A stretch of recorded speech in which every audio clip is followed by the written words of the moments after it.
Hello friends, welcome to Saran vlogs. இன்னைக்கு நம்ம சேனல்ல பார்க்க போறது banana cake. வாங்க எப்படி பண்றதுன்னு வீடியோக்குள்ள போய் பார்க்கலாம். கேக் பண்றதுக்கு நான் 2 பழுத்த வாழைப்பழம் எடுத்துர்க்கேன். அதை துண்டு துண்டா கட் பண்ணி அதை ஒரு மிக்ஸி ஜார்ல போட்டுக்கறேன். அது கூடவே 1/2 கப் சக்கரை, 1/4 கப் எண்ணெய் சேர்த்து நல்லா ஃபைன் பேஸ்டா அரைச்சு எடுத்துக்க போறேன். எண்ணெய் நம்ம வீட்ல எந்த எண்ணெய் யூஸ் பண்றோமோ அந்த எண்ணெயை சேர்த்துக்கலாம். நான் கோல்ட் வினர் தான் சேர்த்திருக்கேன். இப்போ இது எல்லாத்தையும் அரைச்சாச்சு. இப்போ நம்ம இத வேற ஒரு பாத்திரத்துல மாத்திக்கலாம்.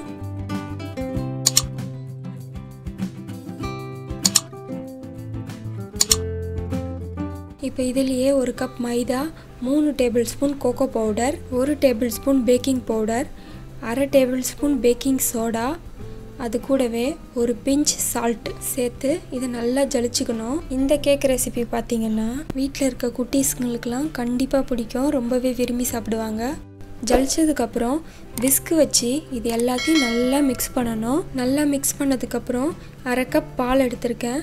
அதை ஃபுல்லாக ஊற்றி மிக்ஸ் பண்ணாமல் கொஞ்சம் கொஞ்சமாக ஊற்றி மிக்ஸ் பண்ணணும். இந்த கேக் பண்ணுறது ரொம்பவே ஈஸி ஃப்ரெண்ட்ஸ், அவ்வளோலாம் டைம் எடுக்காது, சட்டுன்னு பண்ணிடலாம். டேஸ்ட்டும் பார்த்தீங்கன்னா அவ்வளோ சூப்பராக இருக்கும். இப்போ கொஞ்சம் கொஞ்சமாக பால் ஊற்றி மிக்ஸ் பண்ணதுக்கப்புறம் 1 டேபிள் ஸ்பூன் சாக்கோ சிப்ஸ் சேர்த்துக்கிறேன். சாக்கோ சிப்ஸ் சேர்த்து பொறுமையாக மிக்ஸ் பண்ணிக்கணும். மிக்ஸ் பண்ணதுக்கப்புறம் இதை நம்ம பேக்கிங் ட்ரேக்கு மாற்றிக்கலாம். நான் ஏற்கனவே அவனை கன்வர்ஷன் மோடில் 200 டிகிரி செல்சியஸில் 10 மினிட்ஸ் ப்ரீ ஹீட் பண்ணி வச்சுருக்கேன். ஃபஸ்ட்டே பேக்கிங் ட்ரேயில் ஃபுல்லாக ஆயில் அப்ளை பண்ணி மைதா டஸ்ட் பண்ணி வச்சுருந்தேன். இப்போ நம்ம ரெடி பண்ணி வச்சுருந்த பேட்டரை இந்த பேக்கிங் ட்ரேக்கு மாற்றிருக்கேன். இப்போ லைட்டாக இந்த மாதிரி டேப் பண்ணிக்கோங்க.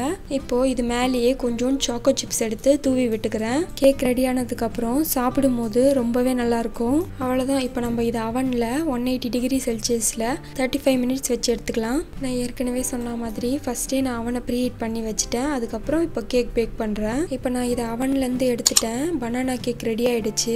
ஒரு குச்சியோ இல்லை கத்தியோ வச்சு பார்த்தீங்கன்னா அதில் ஒட்டாமல் வந்துச்சுனாலே கேக் ரெடி ஆகிடுச்சுன்னு அர்த்தம். இப்போ கேக் கம்ப்ளீட்டாக ரெடி ஆகிடுச்சு. இப்போ நான் எல்லாத்தையும் ஸ்லைஸ் பண்ணி வச்சுருக்கேன். கேக் ரொம்பவே சாஃப்டாக இருந்துச்சு. நம்ம மேலே தூவின சாக்கோ சிப்ஸ்லாம் சாப்பிடும் போது ரொம்பவே டேஸ்ட்டாக இருந்துச்சு.